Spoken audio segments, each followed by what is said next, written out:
Taylor Swift stood center stage at the Time Entertainment Universe event, her sparkly dress shimmering under the spotlight.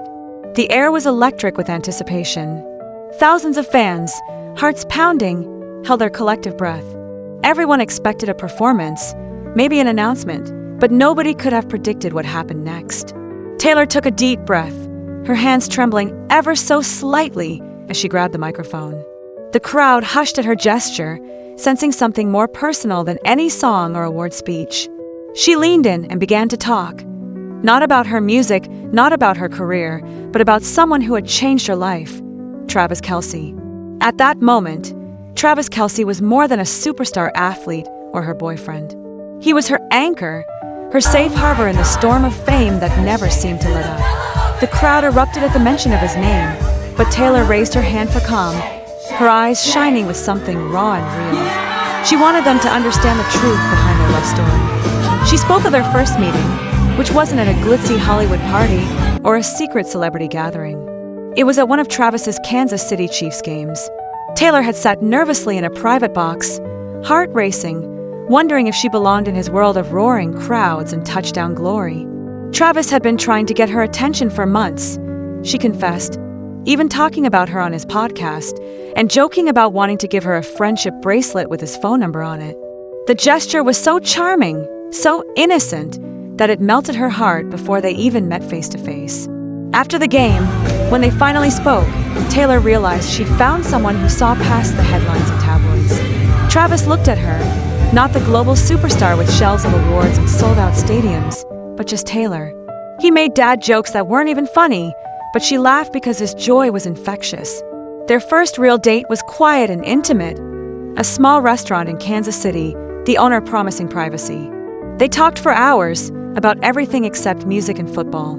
Taylor learned about his childhood in Ohio, how his mother Donna raised him and his brother Jason to be gentlemen.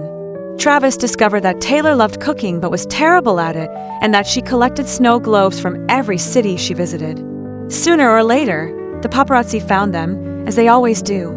Photos of the couple holding hands outside the restaurant flooded social media. Taylor braced herself, expecting Travis to panic, to question what dating her really meant. Instead, he squeezed her hand tighter and told her he was proud to be seen with her. That night changed everything for Taylor. She dated other celebrities who understood the mechanics of fame, but they were all trapped in the same golden cage. Travis existed in a different world. His fame came from Sunday afternoons and playoff games, not from relentless public scrutiny. He showed her what it felt like to be normal again, even if only for stolen moments between his games and her concerts. Travis started showing up at her era's tour performances whenever his schedule allowed. He'd stand in the VIP section, awkwardly dancing to Love Story and Shake It Off, videos of which went viral instantly. Taylor loved watching him try to keep up with the choreography she'd mastered over years of touring. He looked a little ridiculous, but so wonderfully human. The turning point came during a particularly difficult week for Taylor. She was embroiled in legal battles over her master recordings, the stress mounting to unbearable levels. Travis was in the middle of a grueling football season, but as soon as he heard the pain in her voice during a late-night phone call, he booked a flight to Nashville. He didn't try to fix her problems or offer solutions. He just held her while she cried, ordered her favorite Thai food, and stayed until she felt strong enough to face the world again. Taylor's family fell in love with Travis almost as quickly as she did. Her mother, Andrea, always fiercely protective, welcomed him with open arms. She saw how he treated Taylor like family, not a prize. Travis's family embraced Taylor just as warmly. Donna Kelce became a second mother, checking in on Taylor during her demanding tour schedule, making sure she was eating and sleeping enough. The media frenzy surrounding their relationship was unlike anything either of them had ever experienced. Every public appearance was scrutinized. Fans created elaborate theories about hidden messages in Taylor's outfits and Travis's touchdown celebrations. The pressure could have crushed them, but instead it made them stronger. They developed a language of inside jokes and secret signals to help them navigate the chaos. Travis attended the Grammy Awards as Taylor's date, looking slightly uncomfortable in his tux, but beaming with pride every time the camera found their table. When Taylor won Album of the Year, she thanked him in her acceptance speech, calling him her biggest supporter and her heart's home. Travis wiped away tears, trying to keep his emotions in check for the cameras. Their relationship faced its greatest test when the Chiefs made it to the playoffs. Taylor was in the midst of international tour dates, but she rearranged her entire schedule to be there for his games. She flew from Tokyo to Las Vegas, arriving just hours before kickoff, exhaustion written on her face. But when Travis scored the winning touchdown, she screamed louder than anyone else in the stadium. The Super Bowl was the pinnacle of their shared triumph. Taylor watched from a luxury box with friends and family, wearing Travis's jersey and lucky red lipstick.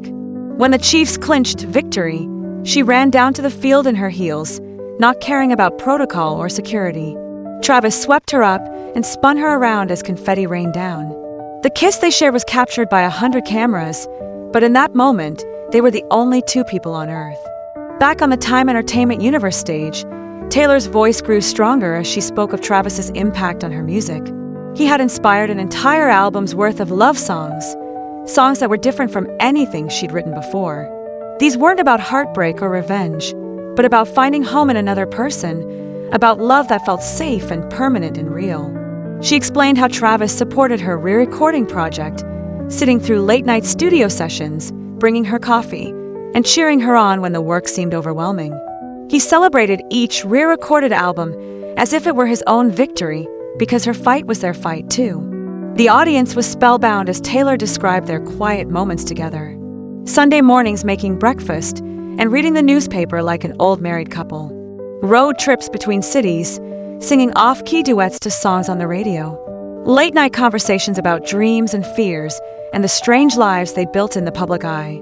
Her voice broke as she spoke about Travis's kindness, how he remembered the names of her backup dancers and crew, how he donated quietly to charities she cared about, never seeking credit, how he made her laugh during her darkest moments and celebrated her victories as if they were his own. She paused, looking out at the crowd, her eyes glistening with tears. This wasn't just another celebrity romance or a publicity stunt. This was about finding real love in an unreal world. Travis had shown her she deserved someone who loved her completely, fame and all. He never asked her to dim her light or shrink herself. Instead, he cheered the loudest when she shined the brightest.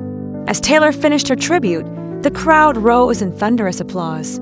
She had shared something precious and private, a glimpse into the true love story behind the headlines. Backstage, Travis wiped tears from his eyes, knowing she had just told the world their truth. Their love story wasn't perfect. There were rough patches, misunderstandings, and the ever-present glare of the spotlight. But it was real. It was theirs. And that made it beautiful. Even as the lights faded and the crowd dispersed, the buzz lingered. Everyone who had listened to Taylor's heartfelt words felt like they had been given a key to something secret and sacred. For once, the world saw Taylor Swift not just as a pop icon, and Travis Kelce not just as a football legend, but as two people who found each other against impossible odds and made it work. Their story wasn't just a headline or a trending hashtag.